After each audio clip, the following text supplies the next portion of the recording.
selamat datang di vlog kami. Kita dari Kelompok Mahdi. Hari ini kita mau kemana? Kita mau menelusuri Taman Sari, Yogyakarta. Halo, aku Agus Kusni Mubarak, MPM 522 116. Dadah.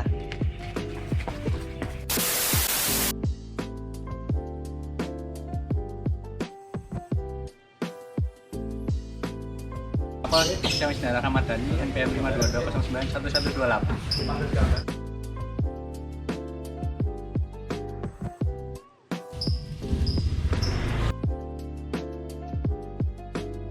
Hai, aku Sarah Misul Hadimah, NPM 117.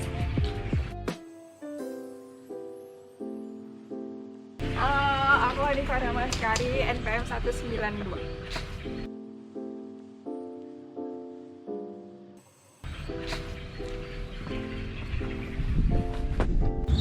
Jadi, aku bakal ngajak kalian buat keliling-keliling menelusuri komplek Taman Sari, Kota Yogyakarta ini. Ini tempatnya cukup strategis karena cuma 5 menit aja dari pusat titik nol Kota Yogyakarta. Kayak gitu. Untuk tiketnya juga yang domestik itu cukup murah, hanya 15.000 per orang.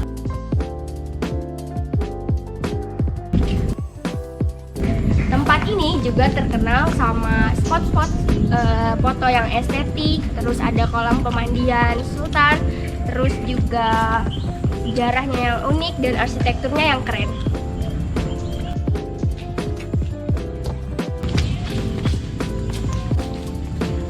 Jadi tujuan kelompok kami di sini adalah kami akan mengkritisi bangunan-bangunan yang ada di sekitar sini dari segi arsitekturalnya, sejarahnya, maupun dari kelihatan suasananya itu kayak gimana gitu. Jadi ini adalah tugas dari kelompok kritik arsitektur 4.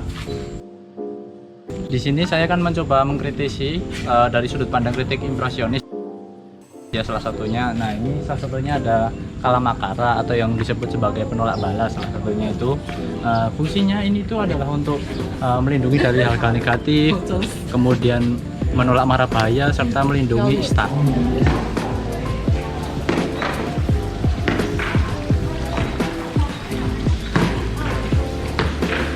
Jadi, ketiga kolam ini juga memiliki ukuran dan denah yang serupa, yang mana dia memanjang dari utara sampai ke selatan. Terus juga di daerah tengah terdapat pancuran air yang menambah keindahan dan suasana yang tenang pada kolam tersebut.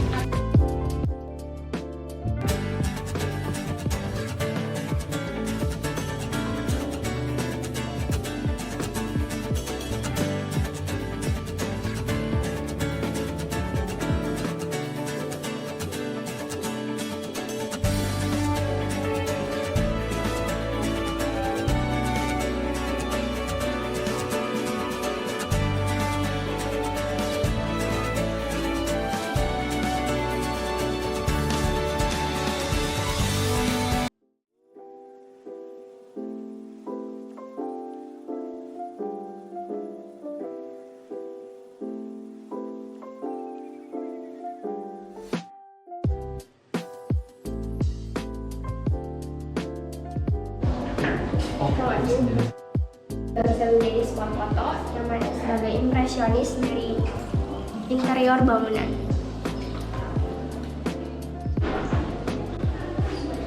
Jadi di sini adalah tempat sauna raja. Jadi raja dulu di sini itu melakukan sauna, ya aroma terapi, rempah-rempah itu dimasukkan ke dalam sini. Jadi terus raja berbaring di atasnya sini, dan di atasnya pun juga di sini banyak ornamen-ornamen nasional sehingga menambah kesan klasiknya, bersejarah dari peninggalan zaman Sultan pertama.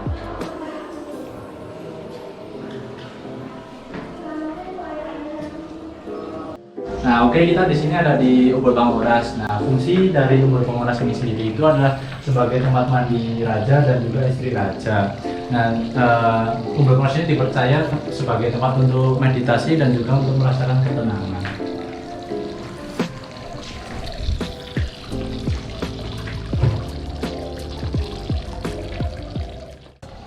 Ya, jadi di sini ada simbol air Ini adalah Umbul Panguras yang termasuk dari kompleks sekolah Umbul Binangun.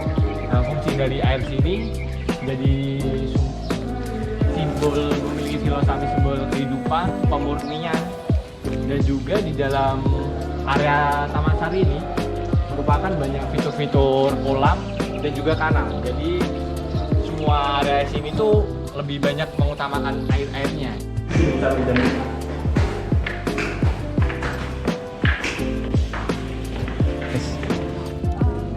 Gapura Agung ini merupakan bangunan dengan tingkat 2 lantai, yang di bawahnya terdiri lantai utama, lalu di atasnya ruang terbuka yang bisa pada kala itu mengawasi area sekitar Taman Sari seperti itu. Jadi ini lantai 2 dari gedung Gapura Agung ini digunakan untuk melihat suasana atau keadaan sekitar pada masa itu.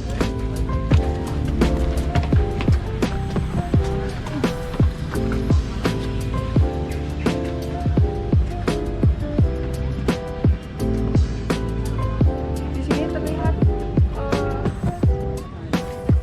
relief-reliefnya ini sudah mulai ditahan bantuan oleh semacam scaffolding ya, buat menahan reliefnya agar tetap utuh dan juga tetap terjaga kelestariannya.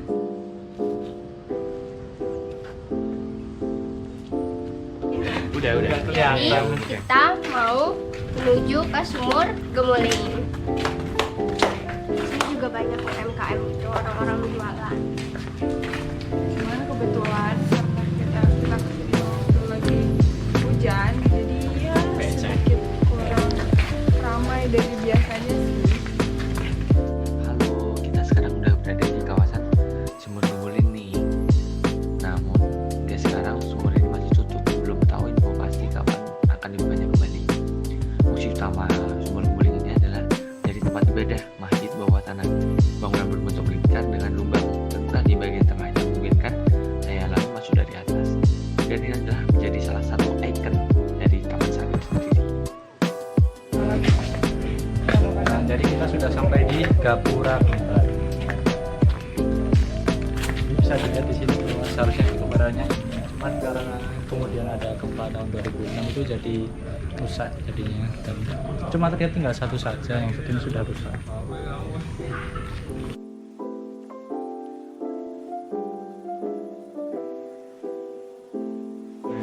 Jadi di sini ada lorong Rakautan Lowongan Bawah Tanah. Ini juga merupakan salah satu spot di Taman Sari, kompleks Taman Sari.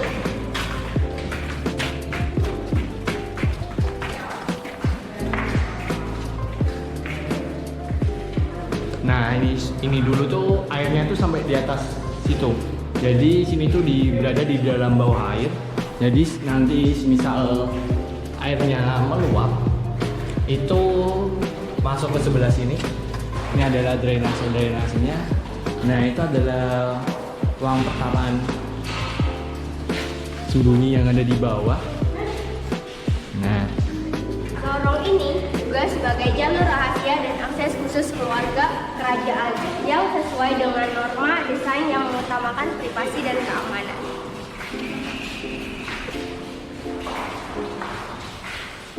Ini juga kita melihat ada beberapa prinsip yang dianggap ideal dalam desain dan konstruksi. Bagaimana konstruksinya berjalan dengan keadaan di bawah bangunan atau di bawah tanah. Nah, sebenarnya di balik dinding ini itu ada kayak semacam dermaga kayak gitu. Jadi dari bawah tadi yang lorong itu ada pintu masuk untuk masuk dermaga. Jadi misal raja-raja ataupun anggota istana mau pergi bepergian tuh naik kapal kecilnya tuh atau skoci tuh di belakang sana tadi. Gitu. Oke, teman-teman, jadi itu tadi perjalanan kita keliling-keliling kompleks Taman Sari, Yogyakarta. Jadi Jadi dari banyak yang kita udah bahas tadi, itu masih ada satu kritik lagi yang belum kita bahas tadi itu. Oke. Nah itu apa? Apa sih? Apa sih Hanifah? Oke, Apa, ayo? jadi kita coba kritik advokatif tentang kompleks Taman Sari ini ya teman-teman. Jadi mari kita mengajak teman-teman semua buat melestarikan apa yang warisan budaya kita, benda dan tak benda, warisan benda yang bisa kita jaga, warisan yang bisa kita lestarikan untuk salah satu. Jadi pengelolaan kompleks Taman Sari ini juga menjadi salah satu upaya untuk melestarikan agar terus